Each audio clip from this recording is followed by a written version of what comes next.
Well, it depends how you look at it. I know a lot of people I've already gone to the conspiracy theory because, the Eagles director of corporate communications happened to be present for that press conference. And it was a sharp change from Tuesday to Wednesday, and the fact that at least Chip played a little bit lip service of saying that he's partially to the blame also. So, people put two and two together and say, did they coach him? I don't know, because, they can watch it on television. It's not like they have to sit there and oversee him as some type of, muscle in the background. I don't think that's what happened, but I think somebody probably got in his ear and said, come on, Chip, this is not selling well, at least in a public relations standpoint. You can do whatever you want behind the scenes, but you're the head coach of this football team. You're the star of this football team, arguably, so you're going to have to take the good with the bad, and that's just part of the job. So I think more than anything else, that was what was going on, and I really don't believe I think the Tuesday Chip Kelly is the real Chip Kelly, and that's the one who says, I'm doing everything right. If you execute what I tell you to execute, it's going to work. I tend to agree. John McMullen. John, give me your theory or thoughts on the Chip Kelly. You hear his name with college a lot. It just, I don't know if, is it lazy journalism? Is it just an easy thing to say? Or is there merit behind people that will say, well, this team is 1-3, they're struggling, people are not happy, and there's high-profile college teams that need coaches. USC obviously not playing very well. Texas looks like they're having problems. There was a little bit of a blurb on a Maryland site that, Randy Etzel's going to be out, that maybe they would go after Kelly. So is Kelly to college legit, or is it lazy? It's legit. It's both, really. It's lazy and it's legit because it's coming from the other end. It's coming from Los Angeles for Southern California. It's coming from Austin as far as Texas goes, and obviously Maryland's got no chance of landing Chip Kelly no matter what they think. But it's the reality is this guy almost walked out the door back in January. That's the reality. If he didn't get the power that he has now, he was ready to walk. And obviously in that type of circumstance, he was on his way back to college. We can speculate on where that would be. He's only going to take a high-profile job, and Southern Cal's as big as it gets. And Steve Sarkisian is having a lot of issues, not only on the field but off the field. Some people say he showed up drunk to an event with boosters. So I don't think he's going to be long for that job, and that's one of the plum ones you have to look at as far as Chip Kelly obviously perhaps having some interest in.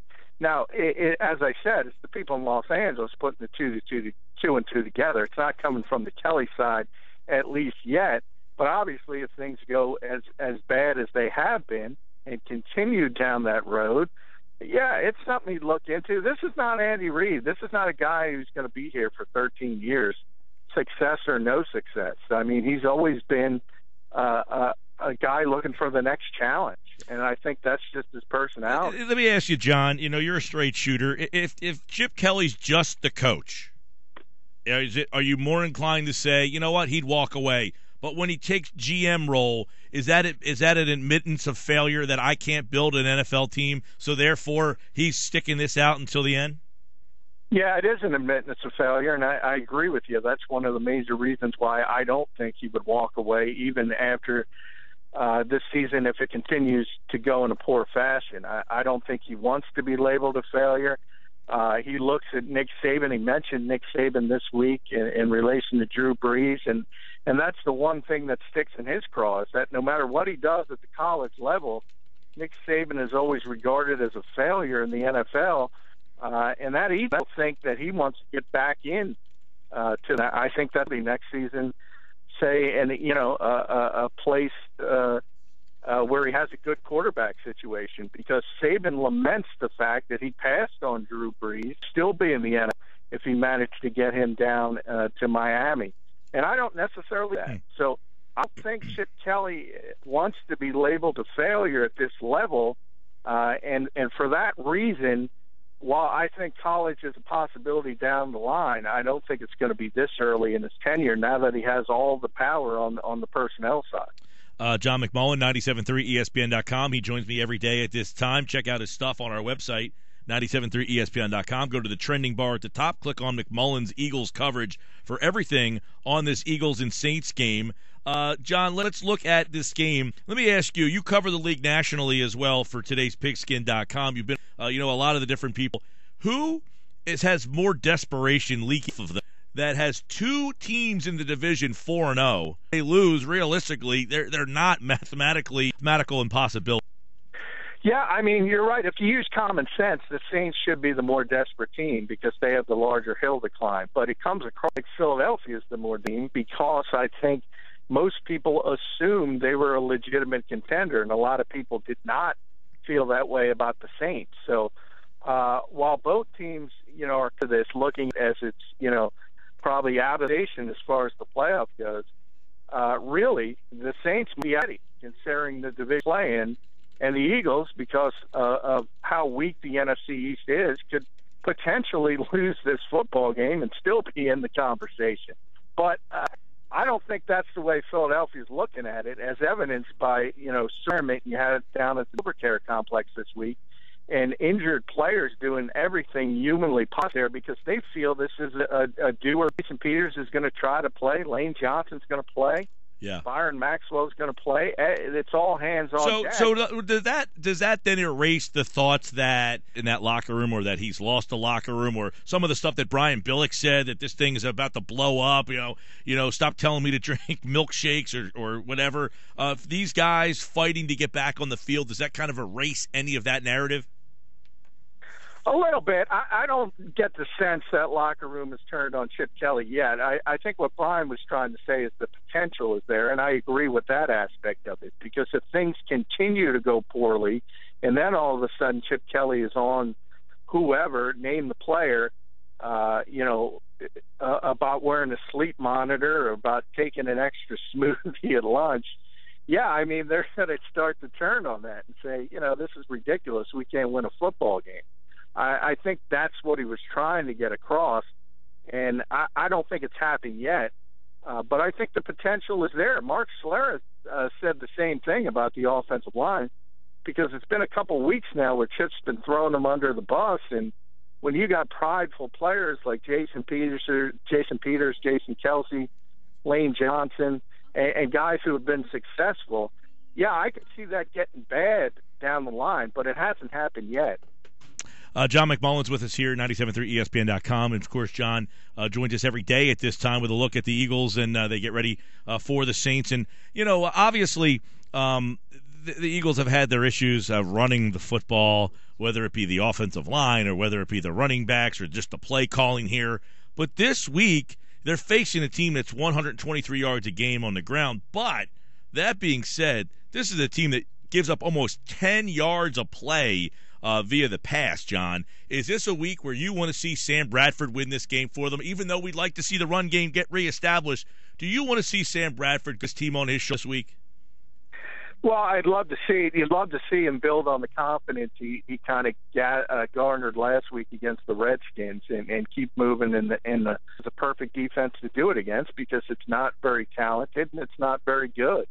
But when you're where the Eagles are right now, you'll take it any way you can get it. So if it's because, DeMarco Murray finally goes off and gets 150 yards rushing, or it's Ryan Matthews after Murray continues to struggle, or if it's Darren Sproles out of the backfield, or if Sam Bradford can keep getting the football down the field, the Eagles just need a win. It doesn't matter how. But you love to see a number of things. You want to see that with Bradford. You want to see Zach Ertz finally develop into a legitimate receiving threat. You want to see Murray get going. So there's a lot of things you want to see, but the only thing you have to see is a W, and the Eagles just need this football game. John McMullen with us. They do need this football game. What's the best way for them, John, to get it? What's the best way for them to get this football game. They got Drew Brees on the other side. He can dink and dunk you. Obviously, he showed that he can still put points on the board. I don't know that they have a ton of offensive weapons. Their running back situation's pretty good, but Willie Snead and Marquise Colston, who's a aging, more of a possession guy. So what's the best way to go after and beat this Saints team? I think the best way is defensively. They need to understand that Drew Brees is not healthy, and he's not going to be able to get the football down the field. And he is tremendously accurate, as you mentioned, with those underneath throws. So I think the Eagles have to realize the situation they're in and start jumping those underneath routes, and whether it's breaking up passes, whether it's getting an interception, they have a chance to do some things that they wouldn't normally be able to do against a Drew Brees offense, because that shoulder is clearly hampering him, and he doesn't have the arm strength he normally has. So I think that's one place where they can really, really take advantage of the situation that they're in. And it should be enough to get them this win, considering obviously it's a home game against a team that's not exactly known for going on the road and doing a lot of good things. Yeah, this is a team in the Saints, and I said, at the top of the show here that for all intents and purposes, though, they're playing with their backs to the wall. This game to them, a loss at 1-4 for them is a lot more meaningful than a 1-4 record for the Eagles. Although, as we were told during South Pal Fridays this week there, John, 83 years of Eagles football, no 1-4 team has ever gone to the playoffs. So a 1-4 start for the Eagles almost sounds like a death sentence as well.